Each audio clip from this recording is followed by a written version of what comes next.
Hello friends, I am Hemlata Gautam. Welcome to all students. Let's teach now. Today it is the most important topic of measurement. तो friends आज मैं आपको measurement के कुछ most important topic कराने जा रही हूँ, जो फ्रेंड मैं आपके लिए इसमें 10 क्वेश्चंस लेके आई हूँ। बहुत ही मोस्ट इम्पोर्टेंट क्वेश्चन हैं। तो फ्रेंड देखो, मैं आपको बता रही हूँ इसमें कि मापन क्या होता है, मापन का अर्थ। तो मापन एक ऐसा पद है जिसका तात्पर्य किसी वस्तु घटना आदि को किसी नियम के अनुसार है ना आंकिक रूप से व्यक्त किया जाता है या व्यक्त करना होता है, व्यक्त करना होता है। तो फ्रेंड पहले मैंने आपको बताया था कि मापन क्या होता है। आज फ्रेंड मैं मापन चैप्टर के कुछ शॉर्ट क्वेश्चंस लेके आपके लिए आई हूँ। देखो, मापन किसी नियम के अनुसार आवंटन करने की क्या है, एक प्रक्रिया है। देखो फ्रेंड्स, मैं आपको बता रही थी कि मापन किसी नियम के अनुसार आवंटन करने की क्या है, प्रक्रिया है ना। अब फ्रेंड आपको बता रही हूँ, सेकंड क्वेश्चन है इसका कि मापन के भेद। मापन के 3 भेद होते हैं। कितने होते हैं? 3 भेद होते हैं। बहुत ही मोस्ट इम्पोर्टेंट है ये। जैसे कि मानसिक मापन को हम सामान्यीकृत मापन कहते हैं, भौतिक मापन को हम निरपेक्ष मापन कहते हैं, और इंसेपेटिक मापन। तो देखो फ्रेंड, मैंने आपको सबसे पहले बता दिया था इसमें कि मापनी क्या होती है ना, मानसिक मापन क्या होता है। ये मैं आपको सारी वीडियो डाल चुकी हूँ, ठीक है, सारे मेरे लेक्चर हैं, ठीक है। अब मैं आपको इसके शॉर्ट क्वेश्चंस बता रही हूँ। तो फ्रेंड ये मापन के 3 भेद होते हैं। इंसेपेटिक मापन शब्द का प्रयोग किसने किया था सबसे पहले? तो फ्रेंड इंसेपेटिक मापन शब्द का प्रयोग सबसे पहले रेमंड कैटल ने किया था, है ना। चौथा क्वेश्चन है फ्रेंड्स, मूल्यांकन का क्या अर्थ है या मूल्यांकन का क्या तात्पर्य है? मूल्यांकन का क्या तात्पर्य है?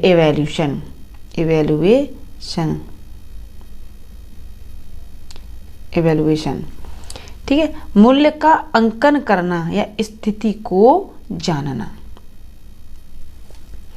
मूल्य का अंकन करने में क्या होता है कि जैसे मूल्य का अंकन करते हैं तो पहले उसकी स्थिति के बारे में जानते हैं। क्या करते हैं? स्थिति के बारे में जानते हैं। मूल्यांकन हमें बताता है कि बालक ने किस सीमा तक किन उद्देश्यों को पूरा किया है। कोठारी आयोग ने बताया कि मूल्यांकन एक अनवरत प्रक्रिया है। यह अनवरत प्रक्रिया है। यह संपूर्ण शिक्षा प्रणाली का एक अभिन्न अंग है। कौन? हमारी मूल्यांकन विधि। ये क्या, एक अनवरत प्रक्रिया हमेशा चलती रहती है। एनसीईआरटी के अकॉर्डिंग क्या बताया कि मूल्यांकन एक ऐसी प्रक्रिया है जिसके द्वारा हम यह ज्ञात किया जाता है कि उद्देश्य किस सीमा तक प्राप्त हुए हैं, ठीक है। तो फ्रेंड ये भी बहुत मोस्ट इम्पोर्टेंट है।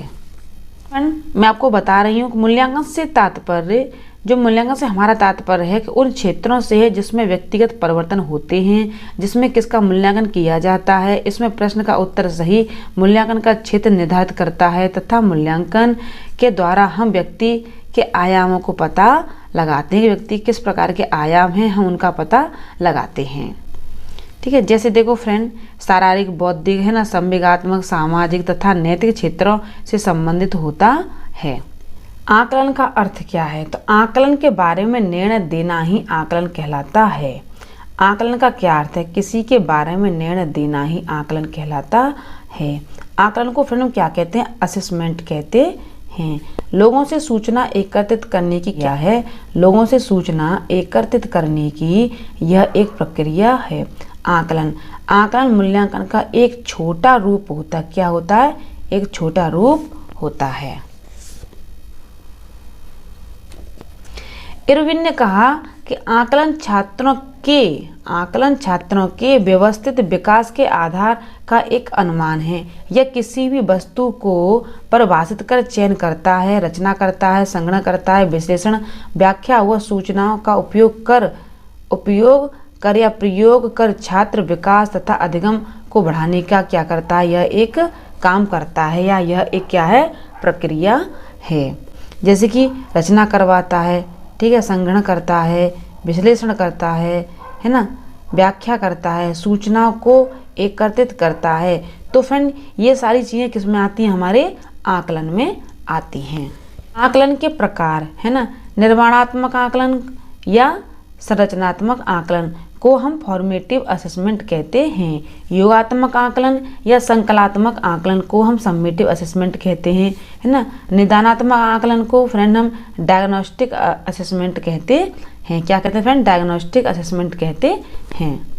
हुवायफील्ड ने कहा कि आकलन सूचना संग्रहण या उस पर विचार विमर्श करने की प्रक्रिया है, जिसे हम विभिन्न माध्यमों से प्राप्त कर ये जानते हैं कि विद्यार्थी क्या जानता है, क्या समझता है और अपने ज्ञान के अनुभवों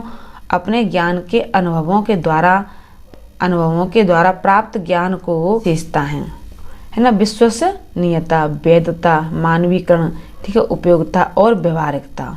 तो फ्रेंड इसकी मैंने आपके लिए क्या कर दी, वीडियो भी बना दी है। आपने क्वेश्चन बता रही हूँ, 7वां क्वेश्चन बता रही हूँ कि आकलन शिक्षण अधिगम प्रक्रिया का एक अभिन्न अंग है, क्योंकि आकलन से शिक्षक छात्रों के अधिगम को समझते हैं। आकलन से शिक्षक छात्रों के अधिगम को क्या करते हैं, समझते हैं तथा अपने शिक्षण की प्रतिपुष्टि या फीडबैक प्राप्त करते हैं। प्रेरणा के लिए आवश्यक, जब तक हम बच्चों को प्रेरणा नहीं देंगे, उत्साहित उनको नहीं करेंगे, ठीक है फ्रेंड, तब तक वो अधिगम करना नहीं सीख सकते, किसी का आकलन करना भी नहीं सीख सकते। अधिगम के लिए आकलन का मुख्य सिद्धांत क्या है, देखो फ्रेंड्स, प्रभावी पृष्ठपोषण है ना, छात्र सहभागिता और शिक्षण समायोजन, ठीक है। 10 क्वेश्चन, अधिगम में आकलन क्या उजागर करता है। अधिगम में आकलन क्या उजागर करता है, जब बच्चा सीखता है तो उसका कैसा आकलन होता है। तो शिक्षक क्या करते हैं, शिक्षक छात्रों की चिंतन प्रक्रियाओं पर ध्यान देने के अलावा या बजाय उनकी अवधारणा जो धारण करते हैं उनकी समझ पर ध्यान देते हैं। तो फ्रेंड मेरे ये 10 क्वेश्चंस थे, तो आपकी समझ में आ गए होंगे जिस तरीके से मैंने आपको अंडरस्टैंड किया है। लेकिन फ्रेंड यदि किसी भी स्टूडेंट को नहीं भी आता है तो फ्रेंड मुझे वीडियो को लास्ट में कमेंट बॉक्स में कमेंट करके बता सकते हो। Thank you watching for my video.